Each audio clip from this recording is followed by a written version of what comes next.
बिस्मिल्लाहिर्रहमानिर्रहीम। मेरा बेटा शादी ही नहीं करता था। कहता था मेरे लिए कोई गूंगी लड़की ढूंढो। बड़ी मुश्किल से एक लड़की मिली जो गूंगी थी। मैं जल्दी से उसे ब्याह कर ले आई। मगर रात होते ही मेरा बेटा और बहू छत पर सोने चले जाते। कहते कि नीचे गर्मी लगती है। मगर जब बहू नीचे आती तो बहुत थकी हुई होती और इशारे से मुझे भी कुछ समझाना चाहती तो मेरा बेटा उसे डांट कर अंदर ले जाता। अब मुझे शक होने लगा था क्योंकि बहू दिन ब दिन कमजोर होती जा रही थी। एक रात बूढ़ी हड्डियों के साथ हिम्मत करके मैं छत के ऊपर पहले से छुप कर बैठ गई। कुछ देर बाद बहू और बेटे को देखकर मेरी जान निकल गई क्योंकि मैं तो अपने बेटे की उस जिद से अब तंग आ चुकी थी कि जब भी उससे कहती कि मैंने तुम्हारी शादी के लिए एक लड़की तलाश कर ली है जो बहुत ही खूबरू है, तो मेरी बात सुनकर मेरा बेटा कहता, अम्मी मुझे हसीन लड़की नहीं चाहिए, मुझे एक गूंगी लड़की चाहिए। मैं गूंगी लड़की को ही अपनी दुल्हन बनाऊंगा। पहले पहल तो मुझे लगा कि शायद मेरा बेटा मेरे साथ मजाक कर रहा है, इसीलिए मैंने उसकी बात पर कान नहीं धरे और लड़कियां पसंद करती रही। मैंने एक लड़की पसंद कर ली थी, मगर जब बेटे को उसकी तस्वीर दिखाई तो वो कहने लगा, अम्मी क्या ये लड़की गूंगी है? मैं उसकी बात सुनकर हंसती थी और बोली, नहीं नहीं, माशाल्लाह से लड़की बहुत प्यारा बोलती है, उसकी आवाज तो बिल्कुल कोयल सी है। तो मेरा बेटा गुस्से से बोला, अम्मी आप मेरा और अपना वक्त जाया मत करें। मैंने जब कह दिया कि मुझे गूंगी लड़की से ही ब्याह करना है तो फिर आप मेरी बात मान क्यों नहीं लेती? अब मैं चौंक गई थी। क्या सच में मेरे बेटे की यही मर्जी थी?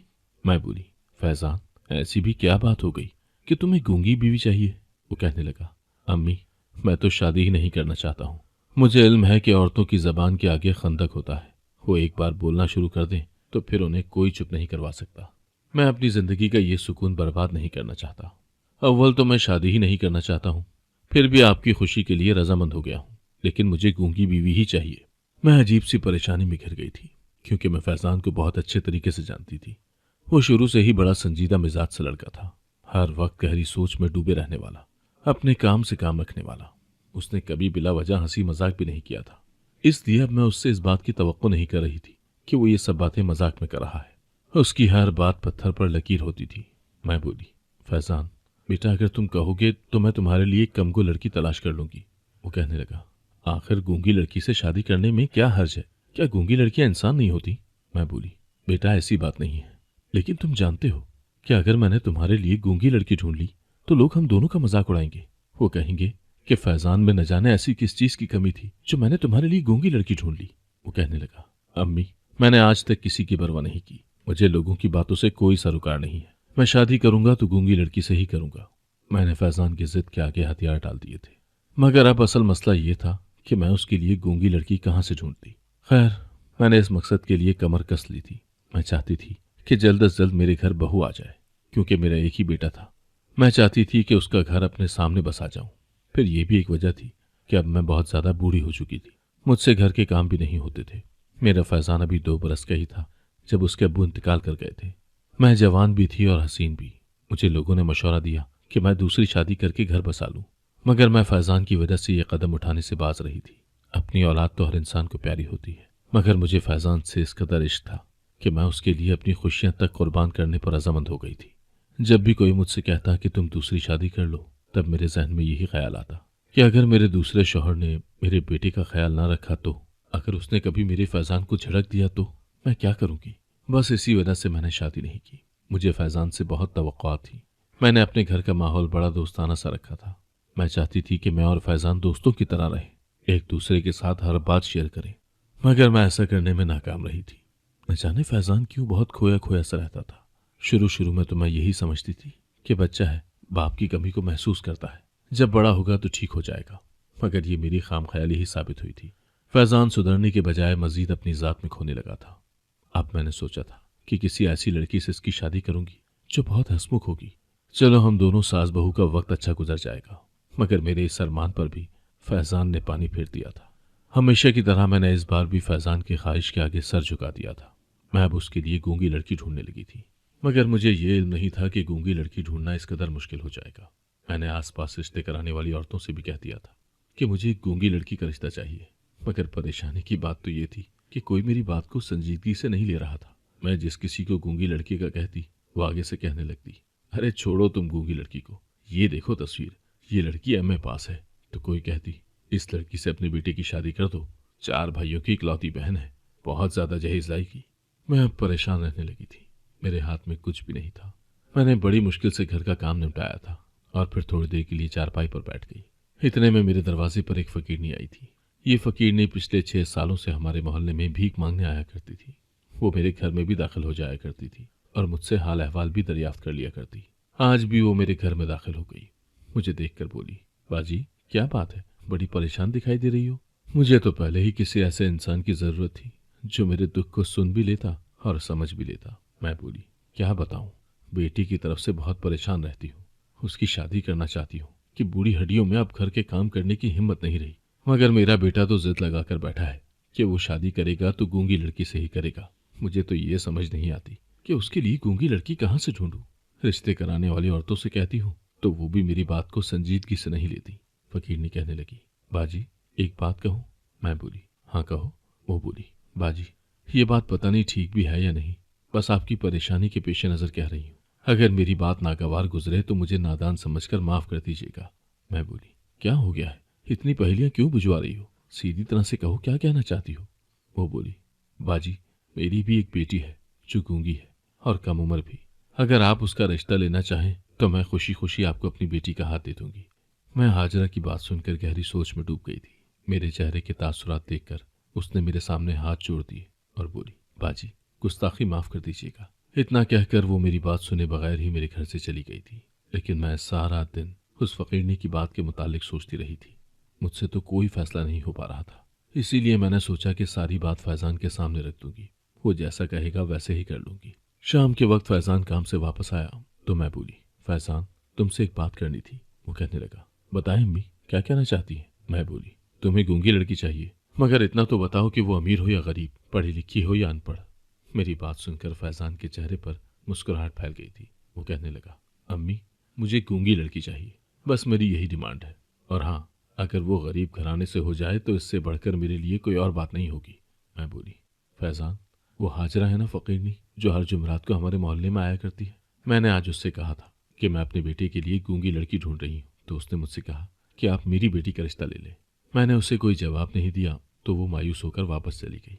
दरअसल मैं ये सोचकर परेशान हो गई थी कि मैं अपने इकलौते बेटे के लिए एक फकीरनी की बेटी को कैसे ब्याह लाऊं। मगर फिर सोचा कि तुमसे मशवरा कर लूं, अगर तुम्हें एतराज नहीं तो मैं उसे अपनी बहू बना लूंगी। मेरी बात सुनकर फैजान झट से बोला, अम्मी आपको उसी वक्त हाजरा के साथ चले जाना चाहिए था और उस लड़की के हाथ पर पैसे रखाने थे। अब मुझे मजीद 8 दिन का इंतजार करना पड़ेगा। अम्मी अगली जुमरात वो जैसे ही आई आप फौरन उसके साथ चले जाना। मैं बोली, फैजान तुमने ये फैसला सोच समझ कर करना है, ये ना हो कि बाद में मुझसे गिला करते रहो कि आपने मेरे लिए कैसी लड़की पसंद कर ली है। बेटा वो एक फकीरनी की औलाद है, मुझे तो ऐसा लगता है कि उसे ज्यादा साफ सुथराई का भी इल्म नहीं होगा। फैजान कहने लगा, अम्मी आप उसे अपनी बेटी बना कर रखिएगा, वो वक्त के साथ साथ सब कुछ सीख जाएगी। मैंने सर हिला दिया था। फैजान उठकर मुंह हाथ धोने चला गया, जबकि मैं फैजान के मुतालिक सोचने लगी थी कि न जाने इसे क्या हुआ था कि वो एक फकीरनी की बेटी से भी शादी करने के लिए तैयार हो गया था। फिर दिन गुजरते रहे। मैंने महसूस किया था कि गुजरते वक्त के साथ फैजान की बेचैनी बढ़ती चली जा रही थी। उसने मुझसे इतना कह दिया था कि जैसे ही हाजरा भीख मांगने आए आप उसे घर पर रोक लीजिएगा और मुझे फोन करके बुला लीजिएगा। वो गरीब लोग हैं, उन्होंने शादी की तो कोई तैयारी नहीं करना होगी। हम अपने साथ मौलवी साहब को ले जाएंगे और लड़की को ब्याह कर ले आएंगे। मैंने इस बात में सर हिला दिया था, मगर मुझे ये मामला अब पेचीदा लगने लगा था। पहले तो मेरा बेटा शादी के लिए राजी नहीं हो रहा था और अब उसने इतनी जल्दी मचा दी थी कि मुझे खुद समझ नहीं आ रहा था कि हो क्या रहा है। खैर यूं ही चंद दिन गुजरे और जुमेरात भी आ गई थी। मैं नाश्ता बनाकर फैजान का इंतजार करती रही। वो सुबह सवेरे ऑफिस के लिए उठ जाता था, फिर हम दोनों माँ बेटा मिलकर नाश्ता किया करते थे। मैंने काफी देर उसका इंतजार किया। जब वो ना आया तो सोचा कि क्या पता आज उसकी आंख ही ना खुली हो, इसीलिए मैं फैजान के कमरे में चली गई थी।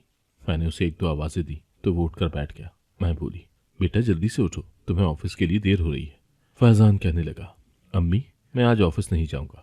मैं उसकी बात सुनकर तंग रह गई थी, क्योंकि फैजान तो कभी बिला जरूरत छुट्टी ही नहीं किया करता था। मैं बोली, क्या बात है फैजान बेटा, तबीयत तो ठीक है ना। वो बोला, जी जी अम्मी मैं बिल्कुल ठीक हूँ, बस आज वैसे ही ऑफिस जाने को दिल नहीं कर रहा था। मैंने सर हिला दिया और कमरे से बाहर आ गई। थोड़ी देर बाद ही मेरे पीछे फैजान भी आ गया। वो कहने लगा, अम्मी हाजरा कितने बजे तक हमारे मोहल्ले में भीख मांगने आती है, कहीं ऐसा ना हो कि वो चली भी जाए और हमें कुछ खबर ही ना हो। मैं अब सारी बात समझ गई थी। मैं बोली, फैजान उसने जब आना होगा वो आ जाएगी, तुम्हें बिला वजह उसकी इतनी फिक्र करने की ज़रूरत नहीं है। सच कहूँ तो अब मुझे फैज़ान पर गुस्सा आने लगा था। उसने नाश्ता किया और चुपचाप घर से निकल गया। मैं खुद को घसीट घसीट कर कामकाज करने लगी थी। यूं ही दोपहर से शाम होने को आ गई थी, मगर फैज़ान अभी तक घर वापस नहीं आया था। मुझे उसकी बेइंतहा फिक्र हो रही थी। मैं असर की नमाज पढ़कर अपने बेटे के लिए दुआ कर ही रही थी कि घर का दरवाज़ा खुल गया। फैज़ान की चहकती हुई आवाज़ मेरी समातों से टकराई थी। वो बोला, अम्मी आप कहाँ हैं? देखिए मैं अपने साथ किसको लाया हूँ। मैंने जल्दी से सलाम फेरा और मुड़कर देखा तो सामने ही फैज़ान के साथ हाजरा खड़ी थी। मैं बोली, फैज़ान तुम सुबह से कहाँ गायब थे? वो कहने लगा, अम्मी मैं तो सुबह से हाजरा के इंतज़ार में गली में खड़ा था। शुक्र है कि अब ये आ गई है तो मैं इसे जल्दी से घर ले आया हूँ। अम्मी आप तो फारिग ही होंगी ना? अगर मसरूफ़ हैं तब भी अपने सारे कामकाज छोड़ दें। आ जाए, हम हाजरा के घर चलते हैं। आज का दिन भी नेक है, निकाह हो जाएगा तो अच्छा है। मैं अपने बेटी की शक्ल देखती रह गई थी। मुझे कुछ समझ ही नहीं आ रहा था कि मैं क्या करूं। फैज़ान आगे बढ़ा। उसने मेरा हाथ पकड़ा और तकरीबन खींचते हुए मुझे उठाने लगा था।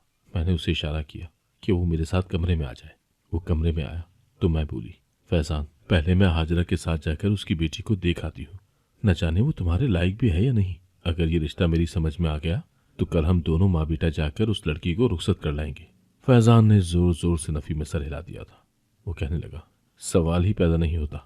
बस मैंने तय कर लिया है कि मैं शादी करूंगा तो हाजरा की बेटी के साथ ही करूंगा और आज ही करूंगा। आप उठें, हमारे पास ज्यादा वक्त नहीं है। मैं शशुपंज का शिकार थी। मैं बोली, फैज़ान क्या ये तुम्हारा आखिरी फैसला है? उसने इस्बात में सर हिला दिया और बोला, जी अम्मी ये मेरा हतमी फैसला है और इसका जो भी नतीजा निकलेगा मैं बर्दाश्त करने को तैयार हूँ। आप टेंशन ना लें, मैं आपको किसी भी चीज़ के लिए मौरूद इल्ज़ाम नहीं ठहराऊंगा। मैं अब अपनी औलाद के आगे बेबस हो चुकी थी, इसीलिए सर पर बड़ी सी चादर ली और कमरे से बाहर निकल आई। बाहर ही हाजरा बैठी थी जो मेरे घर का जायजा ले रही थी। खैर फैज़ान ने मोहल्ले के मौलवी को साथ लिया और अपने दोस्तों को गवाह के तौर पर लिया। हाजरा हमें शहर से दूर एक वीराने में ले आई थी जहाँ जा बजा गंदगी के ढेर फैले हुए थे। मैं खुद को कोसने लगी थी कि मैंने फैज़ान को इस रिश्ते के मुतालिक क्यों बता दिया। खैर बहुत लंबा सफ़र करने के बाद हम एक ऐसी जगह पर पहुंच चुके थे जहाँ पर बेशुमार झुग्गियाँ लगी हुई थी। हाजरा हमें एक झुग्गी में ले गई थी। वो झुग्गी बच्चों से भरी पड़ी थी। फिर हाजरा ने अपनी बेटी को आवाज़ दी थी। वो कहने लगी, सकीना कहाँ हो, इधर आओ। थोड़ी देर बाद ही एक कम उम्र सी लड़की हमारे सामने आ गई थी। वो लड़की इतनी खूबसूरत थी कि उसको देखकर जी नहीं भरता था। हाजरा कहने लगी, बाजी ये मेरी बेटी है सकीना, ये गूंगी है। मैंने सकीना को देखा तो जी चाहा कि इसको फौरन अपनी बहू बनाकर साथ ले जाऊं। मैं हाजरा से बोली, मुझे तुम्हारी बेटी बहुत पसंद आई है। फिर मैंने फैज़ान से आंखों ही आंखों में इस रिश्ते के मुतालिक इस्तफसार किया तो उसने भी हामी भर दी थी। यूं ये निकाह शुरू हुआ। हाजरा ने हमारी खातिर तवाज़ो ताज़ा ताज़ा जलेबी से की थी और बड़ी सादगी से मैं फैज़ान की बीवी ब्याह कर ले आई थी। सकीना एक बहुत ही खूबसूरत लड़की थी, मगर उसका लिबास इतना अच्छा नहीं था, या यूं कह दूं कि वो हमारे घराने के मुताबिक नहीं था। मैंने उसके लिए रेडीमेड चंद कपड़े ले लिए थे। उसके लिए सुर्ख रंग का फ्रॉक भी खरीद लाई थी और फिर उसे हिदायत की थी कि अच्छी तरह से गुस्ल कर लो, अपने बालों को 2-3 बार शैम्पू के साथ धो लो ताकि इसमें थोड़ी चमक आ जाए। उसने सर हिला दिया और नहाने के लिए चली गई। वो आधे घंटे बाद जब बाथरूम से निकली तो वो बिल्कुल ही पहचानी नहीं जा रही थी। वो इस कदर हसीन लग रही थी। मैं मुस्कुरा कर बोली, बेटा हमारे घर में सफाई सुथराई का बहुत ख्याल रखा जाता है। तुम्हारे शौहर को भी सफाई बहुत पसंद है, इसीलिए तुम हमेशा साफ सुथरी रहना। उसने फिर से सर हिला दिया। मैं सोचने लगी थी कि काश ये बातें करती तो मुझे कितना अच्छा महसूस होता। खैर मैं सकीना को फैज़ान के कमरे में छोड़ आई थी और मेरे दिमाग से मनोबोझ उतर गया था। मेरा बेटा शादी कर चुका था। ये बात मुझे अंदर ही अंदर से बहुत मुतमईन कर रही थी। अगर अब मुझे मौत भी आ जाती तब भी मुझे ज्यादा परेशानी न होती, क्योंकि अब मैं अपने फर्ज से सुबुकदोश हो चुकी थी। मैं अपने बिस्तर पर लेटी तो मेरी आंखों के सामने आज का सारा मंजर घूम गया था। न जाने फैज़ान ने ऐसा क्यों किया था। एक तरफ तो वो शादी करने पर अज़मत ही नहीं हो रहा था और अब उसने हथेली पर सरसों जमा ली थी। मुझे इस लड़के की बिल्कुल भी समझ नहीं आती थी कि ये करना क्या चाहता है और क्या कर रहा है। खैर मैंने सर झटक दिया और सोने के लिए लेट गई। सुबह मैंने अपनी बहू और बेटे के लिए नाश्ता बनाया और उनके कमरे में दे आई थी। फैज़ान बहुत खुश लग रहा था, जबकि मेरी बहू बड़ी शर्माई शर्माई सी थी। मैंने उसके सर पर हाथ रखा और बोली, बेटी मैं तुम्हारी माँ हूँ, तुम मुझे अपनी माँ ही समझो, मुझसे शर्माने की जरूरत नहीं है। उसने सर हिला दिया तो मैं कमरे से बाहर आ गई थी। थोड़ी देर बाद फैज़ान नाश्ते के बर्तन बाहर ले आया। मैं बोली, फैज़ान बेटा अपनी बीवी कैसी लगी तुम्हें? वो मुस्कुरा कर बोला, अम्मी मुझे जैसी लड़की चाहिए थी वो बिल्कुल वैसी ही है। अभी थोड़ी सी नासमझ है, उसकी तरबियत करना आपकी जिम्मेदारी है। मैं बोली, हाँ हाँ, क्यों नहीं, मैं उसे हर चीज़ सिखा दूंगी। फैज़ान की बातें सुनकर मुझे तसल्ली हो गई थी।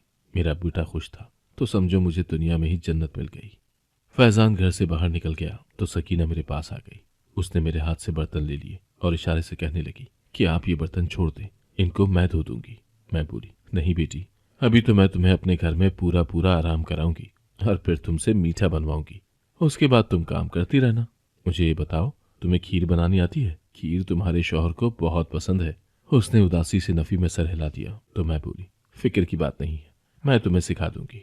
दिन तो ठीक ही गुजर गया, मगर जो ही रात हुई तो मेरा बेटा बोला, अम्मी आज मैं और सकीना छत पर सोएंगे, कल भी सारी रात बहुत गर्मी लगती रही। मैं फैज़ान की बात सुनकर हैरान हो गई थी, क्योंकि सर्दियों की आमद थी। अब तो मैं भी कमरे में सोने लगी थी। रात को उठकर कमरे का पंखा भी बंद कर दिया करती थी, क्योंकि मुझे बड़ी ठंड लगने लगती थी। खैर मैंने फैज़ान से ये बात नहीं कही। मुझे लगा कि शायद मियाँ बीवी को प्राइवेसी चाहिए होगी, तभी वो छत पर जाने की बात कर रहा है। वो दोनों मियाँ बीवी छत पर चले गए तो मैं अपने कमरे में आ गई। सुबह जब सकीना नीचे आई तो वो बहुत ज़्यादा थकी हुई लग रही थी। कल तो वो इस टाइम बड़ी हशाश बशाश थी।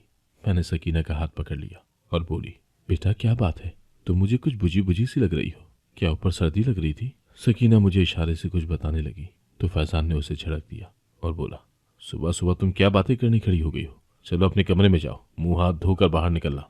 उसने जल्दी से अपना हाथ छुड़ाया और कमरे में चली गई। मुझे फैज़ान का ये रवैया अच्छा नहीं लगा था, मगर मैंने सर झटक दिया और नाश्ता बनाने लगी। नाश्ता लेकर जब मैं फैज़ान के कमरे के पास पहुंची तो मेरी समातों से उसकी आवाज़ टकराई थी।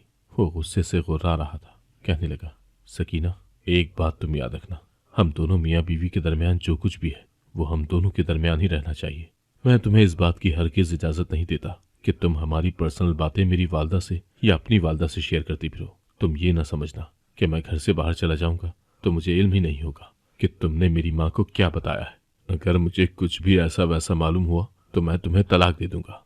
मैं तो फैज़ान की बातें सुनकर ही दंग रह गई थी। मैं थोड़ी देर बाद गला खनकार कर उनके कमरे में दाखिल हो चुकी थी। मेरे सामने फैज़ान बिल्कुल नॉर्मल था, बल्कि सकीना के साथ भी हंस हंस कर बातें कर रहा था। उनको नाश्ता देकर मैं बाहर आ गई और सोचने लगी कि न जाने फैज़ान की तरबियत में मुझसे कहाँ कमी रह गई है। चंद दिन गुजरे तो सकीना ने मुझसे जिद की कि वो अब घर के कामकाज करना चाहती है, इसलिए वो खीर सीखना चाहती थी। मैंने इस बार ज्यादा इनकार नहीं किया और उसे किचन में अपने साथ ले गई। हम दोनों मिलकर काम कर रही थी। तब मैंने अपनी बहू के चेहरे को बड़े गौर से देखा था। उसका चेहरा मुझे मुरझाया हुआ लगा था। आंखों के नीचे हल्के पड़ चुके थे जो उसकी बेखाबी के गवाह थे। चेहरा जर्द हो गया था उसका। मेरे घर में हर चीज थी, खाने पीने की कोई कमी नहीं थी, मगर सकीना मेरे घर आकर बहुत कमजोर हो गई थी। इससे तो अच्छी शायद उसकी झुग्गी में थी, जहां उसकी माँ मांग कर लाती थी मगर अपने बच्चों का पेट भर देती थी। आज फैज़ान भी ऑफिस गया हुआ था, इसीलिए मैंने सोचा कि तफसीली तौर पर सकीना से पूछती हूँ कि उसे इस घर में किस चीज़ की कमी है, वो क्यों परेशान रहती है। मैं बोली, बेटा खाना पेट भरकर नहीं खाती तुम? ऐसा लगता है शायद मेरे हाथ की हांडी तुम्हें पसंद नहीं आती। उसने जल्दी से नफ़ी में सर हिलाया और मुझे इशारों से बताने लगी कि मैं तो पेट भर कर खाना खाती हूँ, आप बहुत मज़े मज़े की चीज़ें बनाती हैं। मैं बोली, फिर तुम इस कदर कमज़ोर क्यों हो गई हो? तुम्हारी अम्मी जब मुझसे पूछेंगी कि मेरी बेटी इतनी कमज़ोर क्यों हो गई है तो मैं उसे क्या जवाब दूंगी? सकीना की आंखें एकदम से भीग गई थी। उसने मुझे इशारे से बताया कि मुझे फैज़ान से बहुत डर लगता है। उसकी बात सुनकर मैं बहुत ज़्यादा परेशान हो गई थी। मैं बोली, क्यों? फैज़ान से डर क्यों लगता है? उसने तुमसे कुछ कहा है? सकीना एकदम से फूट फूट कर रोने लगी और मेरे सीने से लग गई थी। उस बच्ची की ये हालत मुझसे देखी नहीं जा रही थी। मैं बोली, क्या बात है सकीना, मुझे खुलकर बताओ, मैं फैज़ान के कान खींचूंगी। उसने मेरे सामने हाथ जोड़ दिए और मुझे समझाने लगी कि आप इन बातों का जिक्र फैज़ान से मत कीजिएगा, नहीं तो वो मेरे साथ बुरा सलूक करेंगे। मैंने उसे यकीन दहानी करवाई कि ऐसा कुछ भी नहीं होगा, तुम बेफिक्र रहो। उसके बाद मैंने भी सकीना से मजीद जांच पड़ताल नहीं की थी। शाम में फैज़ान आया तो मैं इन दोनों मियाँ बीवी के तमाम मामलात का गौर से जायजा लेने लगी थी। मुझे साफ नजर आ रहा था कि उनके दरमियान कुछ न कुछ तो गड़बड़ जरूर है। मैंने भी सोच लिया था कि आज मैं इस रात से पर्दा हटाकर ही रहूंगी। रात हुई तो फैज़ान और सकीना छत पर सोने के लिए चले गए, जबकि मैं ऐसी शशोपंज में मुब्तला थी कि अब मुझे क्या करना चाहिए। आखिरकार मैं उस फैसले पर पहुंच गई कि मुझे छत पर जाकर अपनी आंखों से देखना चाहिए कि आखिर माजरा क्या है। यूं मैं घुटनों की मरीज बड़ी मुश्किल से सीढ़ियां चढ़ने लगी थी। एक एक कदम उठाकर जब मैं छत पर पहुंची तो सामने का मंजर देखकर दहल ही गई थी। एक बड़ा सा गोल दायरा था जिसके इर्द गिर्द आग चल रही थी। उस गोल दायरे में सकीना बैठी थी जो कि बहुत ज्यादा डरी हुई थी, जबकि फैज़ान दायरे के बाहर खड़ा कुछ तेज तेज पढ़ रहा था। वो अजीब सी जबान थी जो मैंने पहले कभी नहीं सुनी थी। मैं मजीद आगे बढ़ी तो देखा कि सकीना को सांस लेने में भी दुश्वारी हो रही है। ऐसा लगता था जैसे वो अपनी आखिरी सांसें ले रही हो और सकीना को उस हाले से निकालने की कोशिश करने लगी थी। इतनी देर में फैजान की मुझ पर नजर पड़ी। वो एकदम से चीख पड़ा था। बोला, अम्मी पीछे हटे, सकीना के करीब जाने की कोशिश मत कीजिएगा, नहीं तो मेरी इतनी रातों की मेहनत खराब हो जाएगी। मैं बोली, फैजान सकीना मर जाएगी। फैजान कहने लगा, अम्मी अगर सकीना बच गई तो मैं मर जाऊंगा। मैंने अपनी सारी जवानी काले जादू की किताबें पढ़ने में गुजार दी। अम्मी मैं बहुत ज्यादा ताकतवर होना चाहता हूँ। मैं चाहता हूँ कि कुछ ऐसा करूँ कि सब इंसानों पर मेरा ही राज हो। अम्मी देखे, मैं कामयाबी की दहलीज तक पहुंच गया हूँ। अब मेरा काम खराब मत कीजिएगा। मैंने इसीलिए गूंगी लड़की से शादी की थी ताकि वो आपको बता ना पाए कि मैं क्या कर रहा हूँ। लेकिन न जाने आपको कैसे इल्म हो गया और आप यहाँ पर पहुंच गई। मैं हक्का बक्का सी खड़ी थी। मेरे सामने सकीना आखिरी सांसें ले रही थी। मैं खौफजदा सी आवाज में बोली, फैजान सकीना मर जाएगी। वो कहने लगा, अम्मी सकीना मर जाएगी तो आपका बेटा लाफानी हो जाएगा, लेकिन अगर आपने सकीना की जान बचाने की कोशिश की तो मैं मर जाऊंगा। वो ताकतें जो मैंने इतने अरसे में जमा कर रखी हैं वो मुझे अंदर ही अंदर से फना कर देंगी। मैं अब सारा किस्सा समझ चुकी थी। मुझे सकीना और फैजान में से किसी एक को चुनना था। ये वक्त बहुत कड़ा था। मैं अगर थोड़ी सी और ताखिर करती तो सकीना मर जाती। वो बेगुनाह थी, मासूम थी। उसका इस सब में कोई कसूर नहीं था। फैसला सच, हक और बातिल का था। न जाने उस वक्त मुझ में इतना हौसला कैसे आ गया कि मैंने अपनी कोख उजाड़ने का फैसला कर लिया था। मैंने एकदम से सकीना को उस दायरे से खींच कर निकाल लिया था। सकीना जमीन पर लेटी तड़प रही थी, जबकि मेरे बेटे ने अपने गले को मजबूती से थाम लिया था। कोई था जो उसका गला दबा रहा था। मैंने आयतुल कुर्सी पढ़ना शुरू की थी, मगर इससे पहले ही मेरा बेटा ढेर होकर जमीन पर गिर पड़ा था। उस एक लम्हे में मुझ पर कयामत बीत गई थी। मेरा जवान जहां बेटा, मेरा बुढ़ापे का सहारा मर चुका था। सकीना बच गई थी। मैं फूट फूट कर रोने लगी थी। मैंने सारे सबूत मौके से हटा दिए थे। मैं अपने बेटे को बेइज्जत करके इस दुनिया से रुखसत नहीं करना चाहती थी। मैंने सबको यही बताया था कि मेरा बेटा हार्ट अटैक की वजह से मरा है। लोग उसकी जवान मौत पर गमजदा थे। मैंने अपने बेटे के इसाले सवाब के लिए कुरान खानी करवाई। मेरी बहू सकीना फैजान की इद्दत में बैठी है और दिन रात उसकी मगफिरत के लिए दुआ करती है। मैंने सकीना को इजाज़त दे रखी है कि जैसे ही तुम्हें मुनासिब रिश्ता मिल जाए तुम दूसरी शादी कर लेना, मगर फिलहाल वो मेरे साथ रहना चाहती है।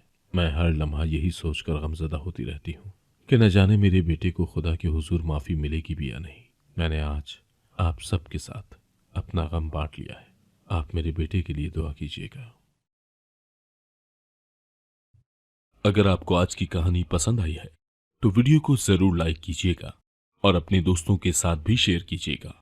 और हाँ, अगर आपने अभी तक हमारा चैनल सब्सक्राइब नहीं किया तो जरूर सब्सक्राइब करें। मिलते हैं कल एक नई और दिलचस्प कहानी के साथ। अल्लाह हाफिज।